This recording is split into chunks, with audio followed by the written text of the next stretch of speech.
Olá pessoal, boa tarde mais uma vez. Espero que sempre que venho fazer um vídeo, o meu desejo é que de alguma forma, ao partilhar, eu possa ajudar também numa área ou noutra, para aqueles que querem olhar para a vida com um outro olhar. Eu hoje queria falar um bocadinho acerca do primeiro amor. Entre os cristãos, principalmente entre os cristãos evangélicos, se fala muito do primeiro amor, falando até da igreja em Éfeso, citando aquela primeira carta que Jesus manda a João escrever para esta igreja. Quando nós começamos um empreendimento, seja ele qual for, quando está no nosso coração, de uma forma apaixonada e intensa, e nós vamos buscar forças, nós reunimos todos os recursos que estão ao nosso alcance, sejam humanos, sejam financeiros, enfim, para que possamos pôr mãos à obra. Isto aplica-se a qualquer coisa que nós estejamos apaixonados, incluindo um casamento. Com o passar do tempo, nós percebemos que pode haver, e que é o que acontece pela pressão da vida, vai havendo algum desgaste. E a questão não é se o desgaste vem, a questão é que ele pode mesmo começar a afetar a cada um de nós e afetar-nos nas mais diversas áreas da vida. O que é que acontece é o seguinte: quando nós olhamos para aquela carta em Éfeso, nós nos lembramos de como aquela igreja começou. E aquela igreja começou debaixo de muita dor, debaixo da fidelidade de um casal, Priscila e Áquila, da fidelidade de Paulo, da direção que Paulo levava de Deus. Vemos o poder de Deus na vida de Paulo, vemos muitos demónios a serem expulsos, vemos muita gente envolvida nas feitiçarias, nas bruxarias, em toda aquela idolatria, a trazerem todas as suas coisas que eles tinham, que diziam respeito a estas artes mágicas e literatura, a trazer para a rua, a queimarem. As pessoas faziam isto movidas por uma grande convicção. A igreja cresce, começa a ser construída debaixo de todo este tumulto, mas também de muita fidelidade. Paulo é perseguido, vem a pancadaria, vem enfim, vem aquilo que Paulo também já estava habituado, a toda uma perseguição. Mas a igreja cresce e se firma. E Paulo avisa, antes de ir para Jerusalém e ser preso, Paulo avisa que depois dele viria gente que traria outras motivações. Ora bem, mais tarde nós percebemos que esta igreja é chamada a atenção por Jesus de que perdeu o seu primeiro amor.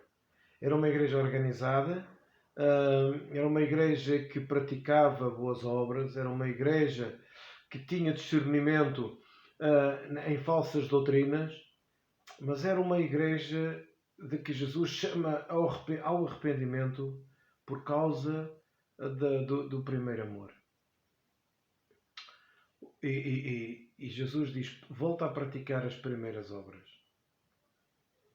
Para voltar a praticar as primeiras obras, nós temos que perceber que motivações é que estão nos nossos corações.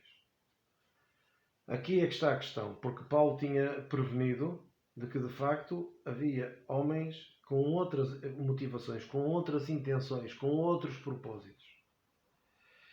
E quando nós, com o decorrer da vida, olhamos para empreendimentos nossos, sempre Deus nos chama a uma responsabilidade, vem ao nosso coração e nos chama a uma responsabilidade para pensarmos na motivação que está dentro do nosso coração. Por exemplo, qual é a motivação que está dentro de mim ao produzir estes vídeos? Percebe? Será de quê? De chamar a atenção para mim mesmo? Será pura vaidade? Qual é a motivação que está por detrás de si quando você está casado e que vai para casa Que motivações é que estão aí dentro? Que motivações tem você que é pastor e sobe um púlpito para ensinar a palavra, ao manter a igreja aberta nos dias que correm, pastores com igrejas mais pequenas, com dificuldades financeiras, que motivações é que estão dentro destes corações? Estas motivações o povo não as conhece. O povo pode ouvir das nossas bocas muito daquilo, aliás, não é muito, é o que nós falamos. Mas na verdade só Deus conhece as nossas motivações.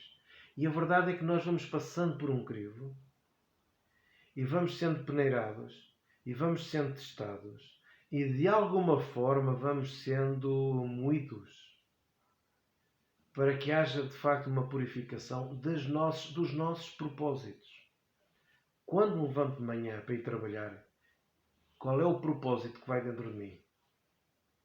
Será que eu vou trabalhar apenas pensando no salário no fim do mês? Eu levanto-me para ir trabalhar e sabendo que os nossos salários mínimos são uma vergonha face a uma Europa como está, e ainda há na política quem não quer aumentar o salário mínimo, é uma vergonha o aumento de custo de vida. Isto é um parênteses que eu abri e agora fecho já o parênteses. Mas, mesmo assim, quando eu saio para ir trabalhar, que motivações é que eu tenho para ir trabalhar? Você pode não ter até motivações, não se sentir motivado, porque tem um chefe estúpido, ou um patrão, ou seja aquilo que for. Mas, em relação ao seu brilho profissional, você está desmotivado. Porquê que está desmotivado? Ou que tipo de intenções estão aí dentro? Isto é importante porque nós que nos dizemos discípulos de Jesus e que somos chamados a depositar não só uma imagem, mas principalmente uma essência, estes pensamentos nós não os devemos pôr de parte. Porque eu tenho que procurar dar do meu melhor, mesmo com as falhas como empregado que sou, mas procurar dar do meu melhor enquanto estiver ao serviço.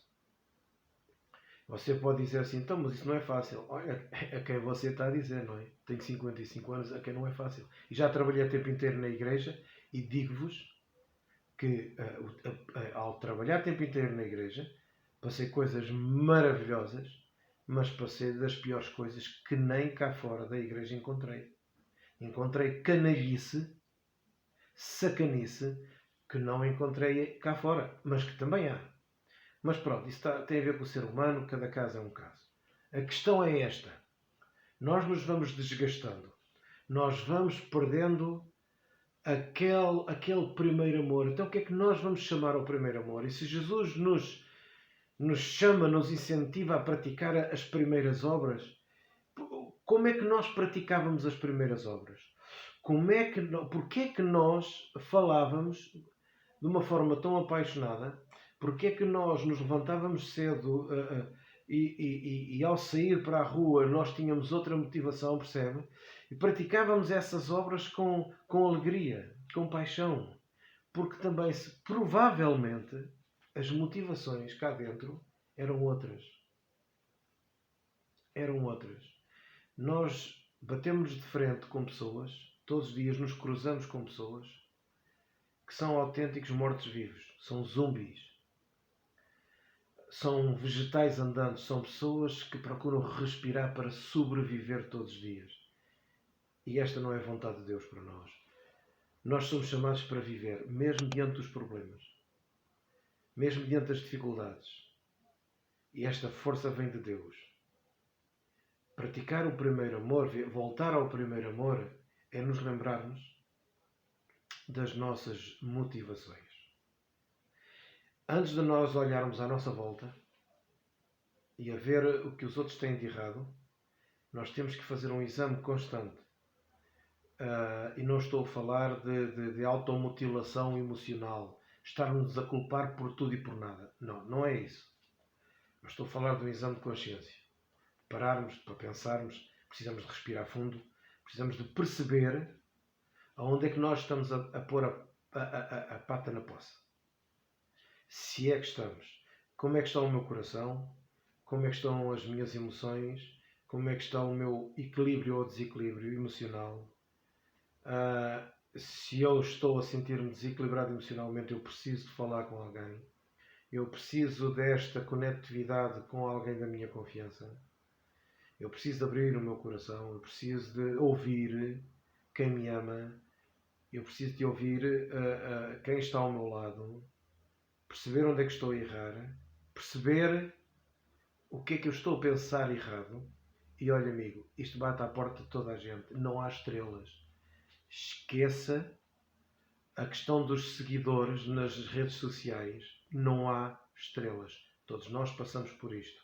A questão é, temos nós a humildade suficiente para fazermos um check-up à nossa vida espiritual e emocional?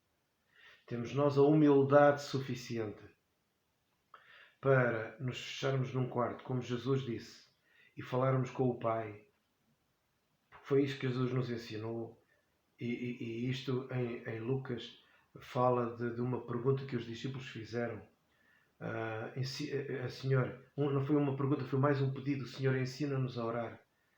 E tem a ver com esta conversa. Quando precisares de falar com o teu Pai, isola-te num sítio onde estejas à vontade. O teu Pai, naquele silêncio, naquele momento mais íntimo, o teu Pai te vai responder. O teu Pai conhece o teu coração. O teu Pai conhece as tuas palavras antes de as preferir. Portanto, é assim, Jesus nos prepara para uma vida de interioridade, para que então nós possamos ajudar-nos a crescer, possamos ter uma visão melhor da vida e das coisas. E ao praticarmos de novo as coisas, elas tornam-se primeiras coisas porque as motivações começam a ser as mais corretas. Entende? Eu queria... Nada destas coisas que eu falo são automáticas. Não há... Nós somos seres humanos. Estas coisas não são automáticas. Mas estas coisas podem ser vividas e devem ser vividas. Isto é o que o Evangelho nos ensina. Nós podemos viver uma vida um pouquinho mais feliz, dia a dia, mesmo com problemas, mesmo com a dor. Nós não podemos estar à espera de que tudo fique bem na vida para então pensarmos no significado do tal primeiro amor. Não. A caminhada da fé é uma caminhada que não põe de parte nem a alegria nem a tristeza. Nem quando tudo corre bem, nem quando tudo corre mal. Entende? A vida da fé pressupõe nós aprendermos a ir a descansar no amor de Deus, repensando a nossa vida e a nossa consciência, e aquilo que tiver que ser transformado é transformado. Deus mexe no nosso coração, Deus nos ajuda na nossa forma e na nossa estrutura de pensamento, e nos ajuda também com as pessoas que estão ao nosso lado, que nos trazem sabedoria, que nos trazem não só alento e força. Não, nós não precisamos apenas de pessoas que nos digam que está tudo bem. Nós precisamos de pessoas que nos chamem à razão, que nos chamem à atenção, que nos abram os olhos e digam onde é que nós estamos a errar e se nós estamos a pensar errado. E nós temos que ter esta humildade para ouvir, sabe? Nós temos que ter esta humildade para ouvir. Para voltar ao primeiro amor, nós precisamos de ser humildes e ter esta humildade. Humildade não é subserviência. Não é. Humildade é nós termos a capacidade de ouvir, porque sem esta capacidade de ouvir e de aprender, nunca virá a capacidade de ensinar. Nunca. Nunca. Falamos no outro dia de que esta é a maior qualidade de um professor. É ser humilde para aprender. Porque foi isto que Jesus disse. Aprendei de mim que sou humilde. Que sou humilde. E pronto, deixo-vos aqui este pensamento a que nos possa ajudar a todos a repensar a nossa vidinha. E para que nós possamos olhar para o futuro, para o presente, e também encerrando o passado, encerrando muita coisa que está presa ao passado, que só nos atrapalha, e olhar para aqueles que estão para a nossa volta, para mulher, para filhos, para pais, para irmãos, e que possamos olhar para eles cada vez mais com olhos de misericórdia, possamos olhar para eles com outra maturidade, para aqueles que não gostam de nós também, para aqueles que não se querem cruzar connosco, mas que nós, ao repensarmos a nossa vida, nós os aprendemos a perdoar e aprendemos a amar, mesmo quando eles não querem nada connosco. E também nós, seguramente, alguns, nós não queremos, enfim, gastar muito tempo com eles, porque de facto existem pessoas que não nos fazem bem a sua companhia. No entanto, não quer dizer que nós não os possamos perdoar. Não só podemos, como devemos. Perdoar e amar. Jesus disse: amai os vossos inimigos. Por isso, amar os inimigos é exatamente isto. É limpar o coração, é perdoá-los, abençoá-los e pronto, desejar o melhor para eles. E se houver oportunidade de os ajudar, ganhar coragem para os ajudar. Mesmo que não seja diretamente, ou seja através de terceiros. Tudo isto faz com que isto seja fruto, seja um resultado de repensarmos a nossa vida. E as motivações aqui tornam-se mais puras, percebe? E as motivações estando mais puras, o significado de voltar ao primeiro amor são diferentes. A promessa para aquela igreja em Éfeso era a comer da árvore da vida. E de facto é isso. A árvore da vida, o significado da árvore da vida é Jesus. É aquela cruz do Calvário. É o significado da cruz. Não podia haver ressurreição sem cruz. Não podia. E aquela cruz é perdão, é misericórdia, é a graça. É daí que nós nos alimentamos. E ao nos alimentarmos disso, isso também precisa de fluir do nosso coração para com os outros. Entendeu? Então, ao praticarmos as primeiras obras como Jesus nos ensinou e que devemos, têm por detrás motivações mais puras. Voltamos lá atrás, repensamos, percebemos o que é que temos que tirar, percebemos o que é que temos que pôr, trazer para a nossa vida e aquilo que fazemos, fazemos com amor. Fazemos com amor. Não fazemos por obrigação, não fazemos por religiosidade, não fazemos por rotina. Nós amamos as pessoas e as acarinhamos. Não é por rotina, é por amor, é por amizade, é por companheirismo. Não há segundas intenções. Nós, quando estivermos ao pé de um chefe, ao pé de um patrão, não estamos com segundas intenções. Não estamos com a intenção de subirmos e fazer com que o outro deixe. Não pode haver esses sentimentos em nós. Então, meus amigos, enfim, fica aqui este pensamento. Um grande abraço e até à próxima, se Deus quiser.